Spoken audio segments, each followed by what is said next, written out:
Solace. Feels safe, doesn't it? It's a comfort, a blanket against the noise of the world. But that's a dangerous illusion. That's why silence is so deadly.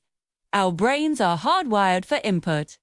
We rely on sound to paint a picture of our surroundings, to tell us what's around the corner, what's behind us, who's with us. When that sound is stripped away, we're not just in quiet.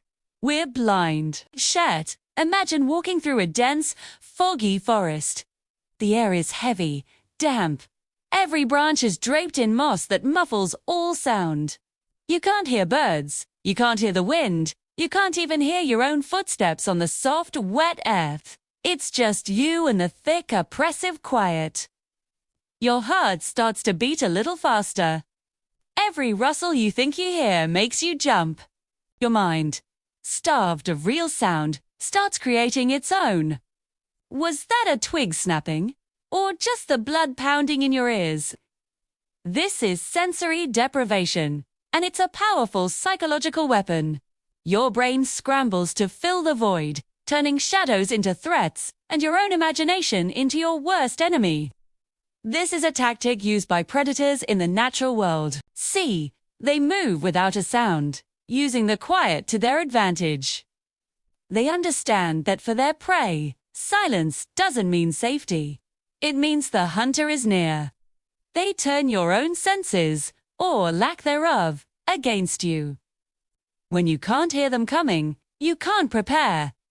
You can't run. By the time you realize you're not alone, it's already too late.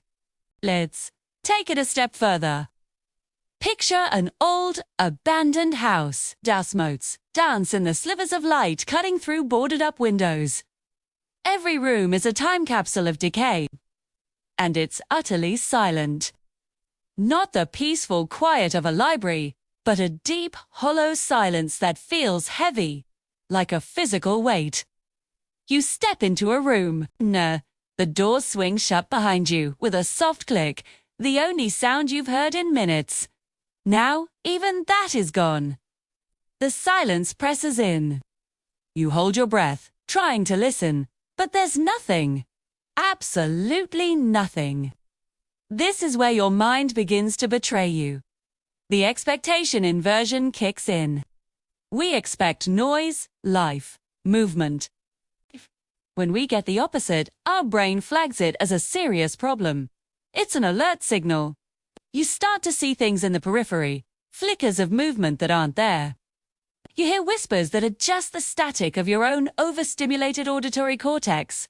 The house itself feels like it's watching, breathing. The silence isn't empty. It's full of potential threats that your mind is desperately trying to locate. You are the prey, and the silence is the hunting ground. You become so focused on what you might hear that you lose all other sense of your environment. You are effectively blinded by the lack of sound. Think about it. In every scary movie, what happens right before the jump scare? The music stops. The world goes quiet. Secretors are using this fundamental piece of our psychology against us. They know that silence builds more tension than any loud noise ever could. Because in the silence, our imagination runs wild, conjuring up horrors far worse than what's actually there. So, the next time you find yourself in a place that's a little too quiet, pay attention to that feeling. That prickle on the back of your neck. It's not just you being paranoid. It's a survival instinct, thousands of years old, telling you that when everything goes silent, you are at your most vulnerable. Silence isn't peace. Silence is a warning. It's the final moment of calm before the storm.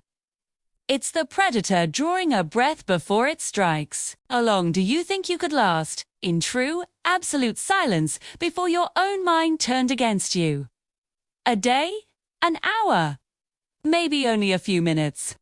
Let me know in the comments if you think you'd survive this. Thanks for watching.